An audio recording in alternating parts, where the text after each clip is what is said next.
அனைவருக்கும் வணக்கம். என் லைஃப்பில் இந்த மாதிரி ஒரு பெயின்ஃபுல்லான ஒரு சுச்சுவேஷனை நான் ஃபேஸ் பண்ணதே கிடையாது. மனசு முழுக்க வலி வலி மட்டும்தான்.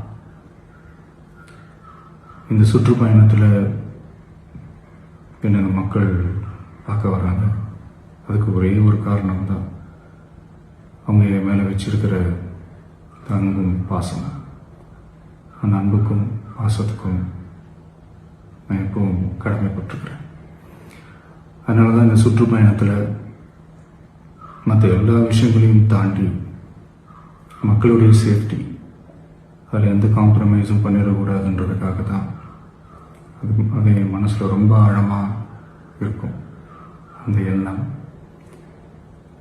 அதனால தான் இந்த அரசியல் காரணங்கள் எல்லாத்தையும் தவிர்த்துட்டு ஒதுக்கி வச்சுட்டு மக்களுடைய சேஃப்டி மட்டும் மைண்டில் வச்சுக்கிட்டு அதுக்கான இடங்களை சூஸ் பண்ணுறது, அதுக்கான இடங்களை பார்த்து பெர்மிஷன் கேட்கறது, போலீஸ் டிபார்ட்மெண்ட்டில் அதை ரிக்வெஸ்ட் பண்ணி கேட்போம்.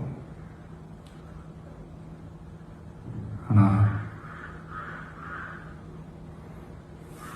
நடக்கக்கூடாதது நடந்துருச்சு. நான் மனுஷன் தானே.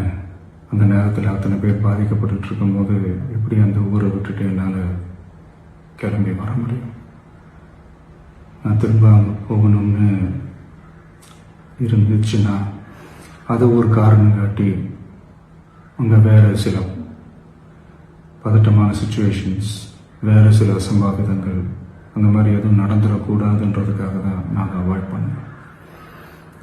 இந்த நேரத்தில் சொந்தங்களை இழந்து தவிக்கிற அத்தனை குடும்பங்களுக்கும் என்னுடைய ஆழ்ந்த இரங்கலை தெரிவிச்சுக்கிறேன். எனக்கு தெரியும், என்ன சொன்னாலும் இது ஈடையாகாதுன்னு எனக்கு தெரியும்.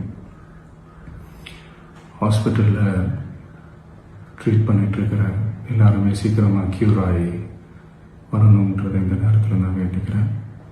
கூடிய சீக்கிரமே உங்கள் எல்லாரையும் நான் சந்திக்கிறேன். இந்த நேரத்தில் எங்களுடைய வலிகளை, எங்களுடைய நிலைமையை புரிஞ்சுக்கிட்டு எங்களுக்காக பேசின அரசியல் கட்சிகளை சார்ந்த நண்பர்கள், தலைவர்கள் அனைவருக்கும் என்னுடைய நன்றியை தெரிவிச்சுக்கிறேன். கிட்டத்தட்ட ஒரு 5 மாவட்டத்துக்கு பிரச்சாரத்துக்கு போனோம். இந்த மாதிரி எதுவுமே நடக்கல. ஆனால் கரூரில் மட்டும் ஏன் எப்படி நடக்குது, எப்படி நடக்குது? மக்களுக்கு எல்லா உண்மையும் தெரியும். மக்கள் எல்லாத்தையும் பார்த்துக்கிட்டு இருக்கிறாங்க. கரூரை சேர்ந்த அந்த மக்கள் அந்த உண்மையெல்லாம் வெளியில் சொல்லும்போது எனக்கு கடவுளே நேரில் வந்து இறங்கி அந்த உண்மைகள்லாம் சொல்கிற மாதிரி எனக்கு தோணுச்சு.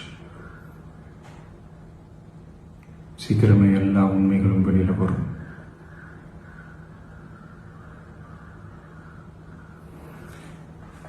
எங்களுக்கு தரப்பட்ட இடத்துல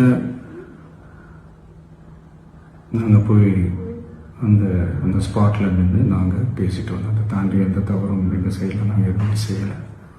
பட் இருந்தாலும் எங்கள் கட்சியை சேர்ந்த நிர்வாகிகள், தோழர்கள் மேலே எஃப்ஐஆர், அது மட்டும் இல்லை சோஷியல் மீடியாவை சேர்ந்த நண்பர்கள், தோழர்கள் அவங்க மேலே எஃப்ஐஆர்லாம் போட்டு இப்போ பிடிச்சிக்கிட்டு இருக்கிறாங்க.